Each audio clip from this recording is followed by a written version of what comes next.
A lot of people didn't vote. A lot of people did vote. In any case, the Republicans, as you well know, have taken firmer control of the House, and they have taken control of the Senate. So CNN reports, brush off the veto stamp, Obama. We'll see. We'll see. I'm not quite sure where anyone stands on this illegal immigration issue. It's weird. The Republicans are promising. Romney said I can guarantee you it'll be done, and Obama says he wants it done by Christmas, and these are supposedly people who are on different sides of the fence. Anyway, here to make some sense of it all is Webster Tarpley, who probably has quite a lot to say, so let's get right to it. Welcome back, Webster. How are you doing? Thank you, Jeff. How are you? I'm here, thank you. Very good. Very good. Well, let me try to spin out my analysis for a couple of minutes, if I can. Yeah, please. The first thing I would say to people is don't despair.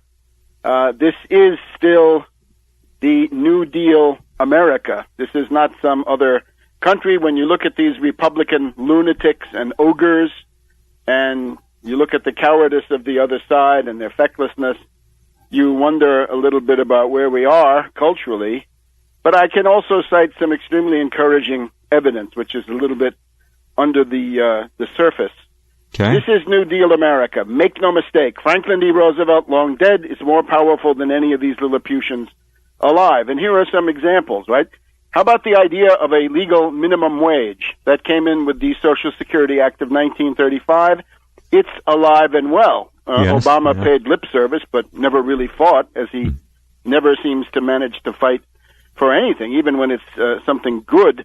But we've had a number of places, states and indeed local jurisdictions, that have decided to take on the problem of the minimum wage by themselves, right? Federal minimum wage, a miserable $7.25 an hour. Here we got a whole series of states, 5 states, and this is a good sample. Nebraska, Alaska, Arkansas, South Dakota, Illinois.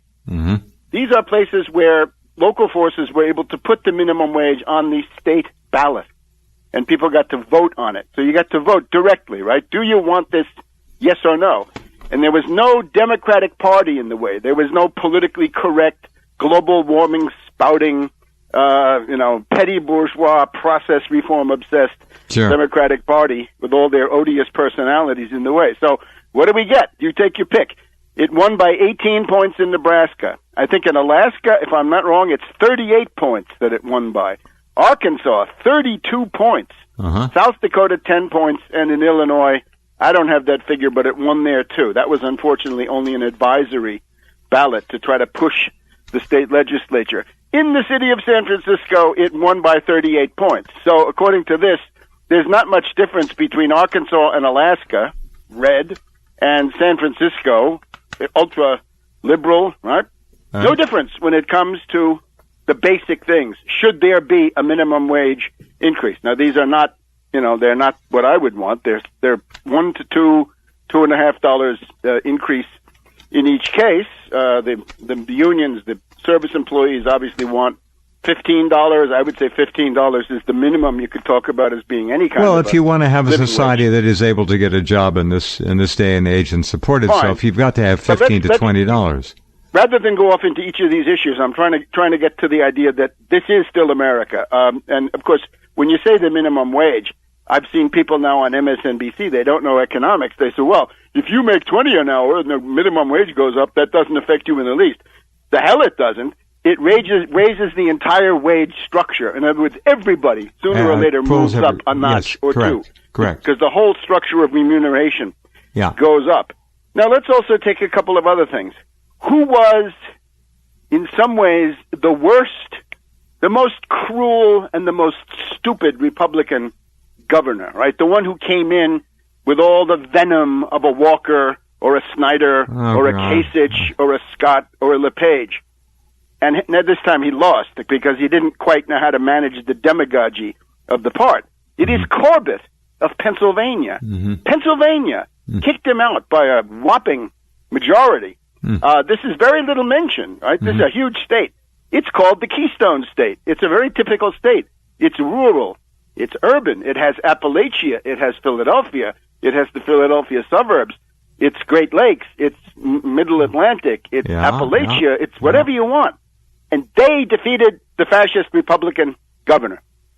And then let's take a couple of other examples. Who was perhaps the most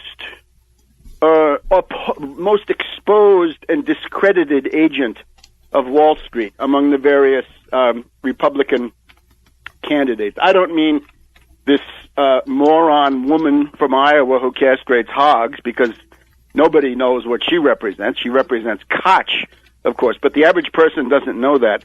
But in the case of one senator, he had already been a senator, and he had been the most vehement agent of Wall Street in the so-called financial reform process, and he was running again. And I'll give you a couple of hints. His campaign song was Just a Gigolo, and his campaign manual was called The Carpetbagger. Jeez. Of course, what kind of advice is he getting? Scott Brown, who went from Massachusetts to New Hampshire on a carpetbag trip, and he was defeated. And this is somebody who, remember, he had run for office with this typical cultural populist demagogy, right? In his case is, I drive a pickup truck.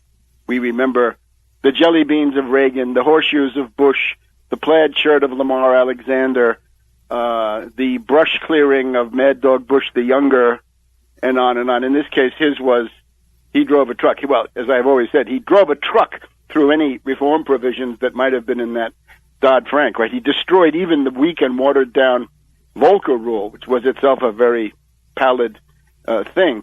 But he was defeated, okay? So the guy where you could say, you were a senator and you worked for State Street Bank, Wall Street, in effect. One or two other examples. Out of all of the members of the House, one of the most open genocidalists was a guy who wanted to impose a work requirement if we're going to get food stamps. Now, the whole point of food stamps is that you've lost at every level. In other words, you've come to the end of the line, and there are no jobs for you. And the question is, will you starve or will you not? And this is a Republican from Texas, and I'm afraid I'm forgetting his name now. I think his name is Southland or Southwark or something like this. Anyway, he was also defeated. There were very few Republican congressmen defeated. There was one in Nebraska, Lee Terry, an odious racist, and then this guy Southland or South Park, I don't know what he is. South Park maybe is what his name ought to be. Kind of cute. So you see, the bedrock of some kind of morality is still there. And the question then becomes, the American people still want, by and large, the right things. They want the things that they should want. They want to be in the middle class, to have a standard of living, to promote education, cultural and economic progress, and promote modern civilization. But then the parties get in the way. So maybe we should look at this. Now, I have to point out, as I have over the recent years, my perspective is this. I have a perspective for political reform. It is the destruction, root and branch, of the Republican Party. It is racist. It is reactionary. It is bigoted. It is an enemy of human civilization in general terms. Get rid of it. Break it up. Let it dwindle to a regional party or several regional parties. And you can see how it would, right? The establishment wing and then the Yahoo troglodyte wing. Although all controlled by Koch, and we'll talk more about that. But of course, once the Republican Party is gone, and I have a friend who was running in such a district, right, in California. Yeah. The Republican Party has largely disappeared in California. So you're dealing with the post two-party system, the post-Republican world. California shows the United States its future. So out there, you have to have different methods, right? So the question then is, you have Wall Street Democrats, and then you have populist New Deal, pro-labor Democrats. The latter group is the minority, of course. But the Wall Street Democrats have to be defeated. The Democratic Party would then have to be split. And that is the best scenario, believe me, for all concerned, whether people realize this or not. Because if it should turn out that the Democratic Party collapsed first and the Republicans were to take over power, that, I'm afraid, would pose a grave threat of a transition into fascism. So that we obviously don't want. So that's my my strategy, it used to be, Germany first. In this case, it's going to be Republicans first.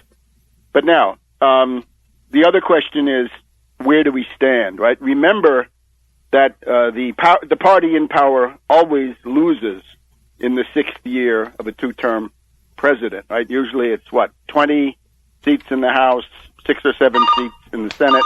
This is not out of whack with that, right? And Obama did somewhat better in the House than Clinton or Reagan or people like this. Eisenhower certainly had tremendous losses in the 1958 election. So you get the idea.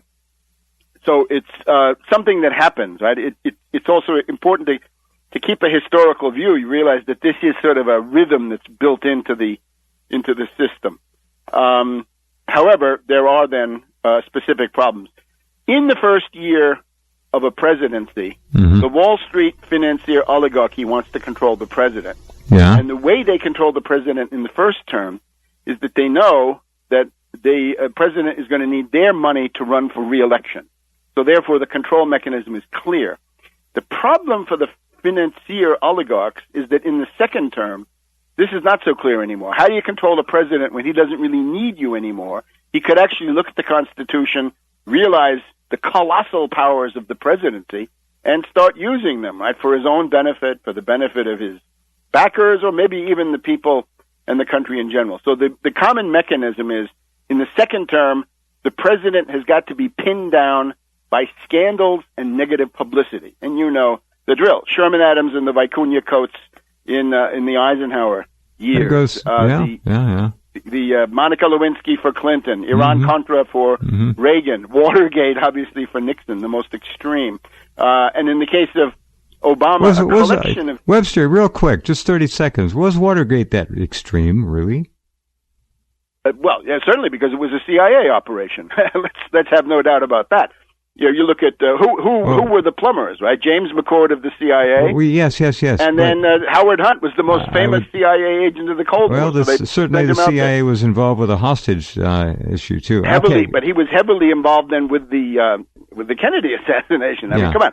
So those are the methods, right? The Kennedy assassination is a way of preempting all of this, because otherwise, with Kennedy, Wall Street would have faced the same problem between 65 and 69, and they would have wanted the Vietnam War and maybe not gotten it. So you get the idea. So this is where we are.